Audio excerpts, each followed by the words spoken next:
మోహన్ లాల్ గారు main lead గా చేసిన లూసిఫర్ సినిమా ఎంత పెద్ద హిట్ అయిందో స్పెషల్ గా చెప్పాల్సిన అవసరం లేదు.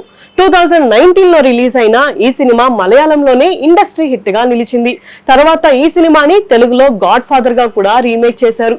ఈ సినిమా ఇంత పెద్ద హిట్ అవడంతో దానికి సీక్వెల్ లూసిఫర్ 2 ఎంపురాన్ సినిమా మన ముందుకి వచ్చేసింది. పృథ్వీరాజ్ సుకుమారన్ గారు అటుపక్క యాక్షన్ చేస్తూ అండ్ డైరెక్షన్ కూడా చేయడం కొంచెం కష్టమైన పని అనే చెప్పుకోవచ్చు. ఈ మూవీ కోసం ఆయన చాలా కష్టపడ్డారు అని టాక్ అయితే వినిపిస్తుంది. ఈ మూవీ మీద అందరూ హై ఎక్స్పెక్టేషన్స్ అయితే పెట్టుకున్నారు.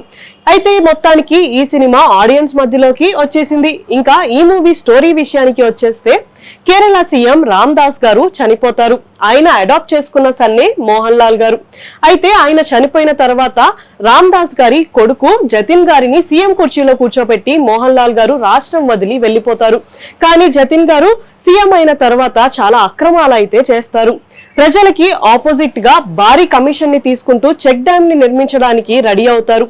అంతేకాకుండా ఆయన పార్టీని వదిలేసి వేరే పార్టీ వాళ్ళతో చేతులు కలుపుతారు. ఇదంతా జతిన్ గారి సిస్టర్ కి అస్సలు నచ్చదు. ఆయనకి ఆపోజిట్ గా ఫైట్ చేయడానికి ఆవిడ రెడీ అవుతారు. దీంతో ఆవిడకి కొన్ని ప్రాబ్లమ్స్ అయితే ఎదురవుతాయి.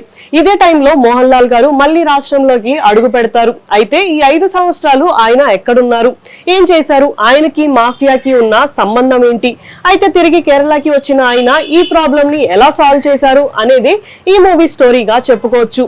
ఈ మూవీ స్టార్ట్ అయిన 40 minutes కి మోహన్ లాల్ గారి ఎంట్రీ అయితే ఉంటుంది. ఆయన ఎంట్రీ అందరికి గూస్ బంప్స్ వచ్చేలా ఉంటుంది అనే చెప్పుకోవచ్చు. అండ్ ఈ మూవీలోని ఇంటర్వెల్ సీక్వెన్స్ కూడా చాలా మంచిగా అనిపించింది.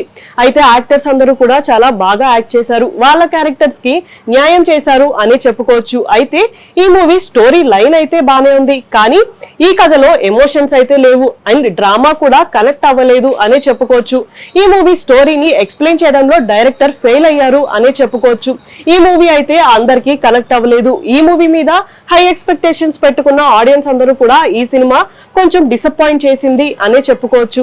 అయితే ఫస్ట్ డేనే మిక్స్డ్ టాక్ తెచ్చుకున్న ఈ సినిమా ఇప్పుడు ఈ వీకెండ్ లో ఎంత కలెక్షన్ ని తెచ్చుకుంటుంది అనేది చూడాలి. ఇలాంటి వీడియోస్ కోసం మా ఛానల్ ని సబ్స్క్రైబ్ చేసుకోండి. Thank you for watching.